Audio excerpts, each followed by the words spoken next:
What's up, y'all? Let's dive headfirst into today's stories.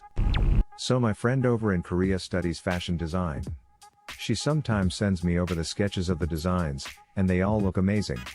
Then again, I'm not into fashion. She is particularly interested in designing handbags and purses. She told me a story about how she shut down one of the most entitled, self-centered, lazy students on campus. Cast: Grace, our main character girl. Jane, the evil one. Professor, the instructor of the course. Story: at first, Grace and Jane got along just fine. They were both interested in similar stuff, and quickly became BFFs. Grace decided to show Jane her sketches and designs for handbags and purses, and Jane was so impressed by it. Because the sketches were in incredible detail, including all the patterns and sew lines, coupled with figurative measurements. Even Professor was impressed by it, and it was no surprise that Grace got a high mark on their first major exam. Jane didn't do so well, and practically followed Grace everywhere to get pointers on how to do better. So Grace decided to help her out. Unfortunately, Jane turned out to be one of the most entitled, lazy, and selfish people that Grace has ever met. Things that Jane did to piss Grace off included, but not limited to, not paying attention, being late on their study session, never showed appreciation, didn't pay for coffee or snack, complaining annoyingly about how hard it was to draw something. Grace pretty much gave up on her after a week, refusing to meet Jane outside of her class. Time went by, and for their midterm, everyone in the class had to do a presentation on the stuff they had designed. When it was Jane's turn, Grace was shocked to see Jane had stolen one of her designs. Thankfully, Grace had multiple designs going on, so there were no conflicts when it was her turn to present, but she was seething with rage. Grace had a meeting with the professor afterwards, and the professor knew what was going on, but couldn't really do anything with Jane because it turns out she was the daughter of the chairman, or one of the major investors. Grace said she can't recall. The chairman apparently blackmailed the professor into giving Jane the best grades. The revenge professor did, however, help Grace devise a plan to humiliate and expose Jane. For the finals, the professor announced to the class they would do another presentation, but it would be 3 designs, and advised they had to bring their A games because professionals from industries would be grading their work, and the head of the department and then the chairman would be there as well. So you know how Grace had a bunch of sketches for the class? Well, Grace also had a separate sketchbook that had designs from major brands. MK, Coach, you name it. She never used these directly for class assignments, but rather as inspirations for her designs. Grace pretended to be all friendly with Jane again, and brought the other sketchbook on their meetings, still putting up with all the problems mentioned above. Grace secretly worked tirelessly on her new design, and did her best to keep it a secret from Jane. So the day of the final presentation arrives, and Grace and Professor are grinning because they know what is about to happen. Grace went first, and she got a lot of praise from the judges. After a few more presentations, the last one to go was Jane. Jane's presentation turned out to be another copycat, copying designs of not 1, not 2, but 3 different companies. After the presentation, this was how it went all down, at least according to Grace. Judge 1: so you are saying you designed all these by yourself, right? Jane: that's right. Judge 1: and you swear that it really was your design, and didn't copy off from anything else, right? Jane: I swear. Judge 1: you are aware your designs are from 3 brands? Jane: huh? Judge 1: are you aware that these are on market right now, and some of the most popular designs? Jane: wait, hold on. Judge 2: yeah, I was going to bring this up. If you had worked for any brands, you would have probably been fired, or worst case, sued. Jane: but. Judge 2: please, I am not done yet. Did you honestly think this would work? We, the judges, have been in the industry for over 10 years. We know a copycat when we see it. Jane: but these aren't even my designs. They are from Grace. Judge 3: to Grace: is this true? Grace: yes, but I'd never use them for major projects nor call them my work. I just use sketches of them as inspirations for my own designs. Judge 3: well, that was clear from your presentation. Turning back to Jane: now, Ms. Jane, this is a clear case of plagiarism, and I do hope your school is merciful on this matter. After the presentation was over, the chairman screamed at the professor in front of everyone, not realizing he just revealed all the blackmailing and the secret grey deal. Jane tried to call out Grace on how you screwed me over, but it really didn't matter. No one listened to Jane's attempt and slander, and was kicked out of the school. Chairman pretty much lost all support and had to resign, and was replaced by far more honorable and competent one. So I was with my ex-husband for about 10 years. When I first met him, he knocked up his previous GF before meeting me, basically kind of ghosted her. Now reflecting back on what happened, convinced me it was her keeping him away from his kid and that he was just the poor victim in all of it. She had taken him to court, got child support for $324 a month for a while, then tried to take him back to get it increased cause she thought he was working and making more, but it backfired and it got reduced to $112 a month. It stayed like that for about 6 to 7 years, and he actually got behind a couple of times just paying this because he'd lose a job here or there. One of the many ways he convinced me to move out of my home state to his, there's more jobs in his home state and cost of living is cheaper. Come 2018, I decided to leave him because he wasn't putting in the effort to find a job that would support both of us while I went to nursing school. I had been working the same full-time federal government job and doing school part-time our entire relationship, supporting us while he went to school for medical billing and coding and didn't do anything with it once he was done.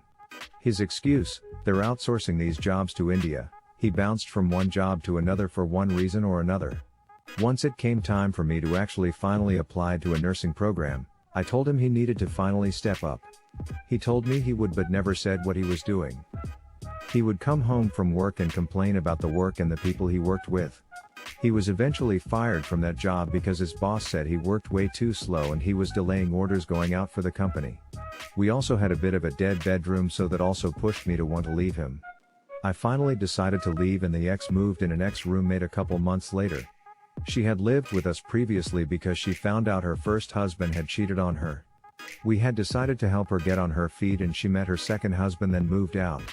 Why is this important? Because 4 months after I left, I found emails with nudes of this ex-roommate that my ex was forwarding to a secret email account I had no clue about. They had been a lot more friendly than I had realized for over 4+ years. The ex-roommate who was currently living in our marital home was separate from her second husband because my ex didn't like him in the house. Granted, I didn't like him either cause he was a sleazebag who was also cheating on her, but I digress. My ex even got friendly with his ex-wife. I was wife number 2, and a third person I didn't recognize. Then found out my ex knocked up the roommate 2 months after being official. I didn't get to confront my ex or her with this other than me writing an email and attaching the photos I now had. I had to do something else.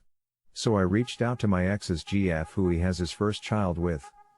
He's made no effort to be in his kid's life, a source of fights for us here and there, and I tried a few times over the years of reaching out to her and establishing a relationship between them. My mom has a bigger relationship with a kid she has no relation to than my piece of poop ex. I told her I left him, that he was making way more money at his job and she should file to have it looked at. She did and got it increased to $264 a month. Now for the repo of the car. After I left, he decided to buy a brand new Chevy Equinox for over $32,000. I have access to his Credit Karma account, so that's how I know. He works commission-based sales selling furniture, TVs and appliances. He doesn't bring home much. He actually opened a credit card through his work, bought $5,000 worth of stuff to furnish the house, then let it go to collections. He used my contact info and they called me trying to collect on it. The payments on that new car was about $634 a month. He made 2 payments then stopped. Now we had bought a house together before I left, and he finally agreed to sell our marital home after getting behind on the payments and not doing what he needed to keep it. We had over 60% equity in the house. He decided to use his half of the sale to buy a smaller house outright instead of paying off his debt. His logic has always been, if I don't have a house payment, the other bills are affordable. Part of the reasoning he used to bully me into buying our previous house. Either way, I found out his new address, called the company that originated the loan and updated them with his current information. So hopefully they'll be picking up their car any day now. I worked at a small local spa company. There was only about 6 workers there.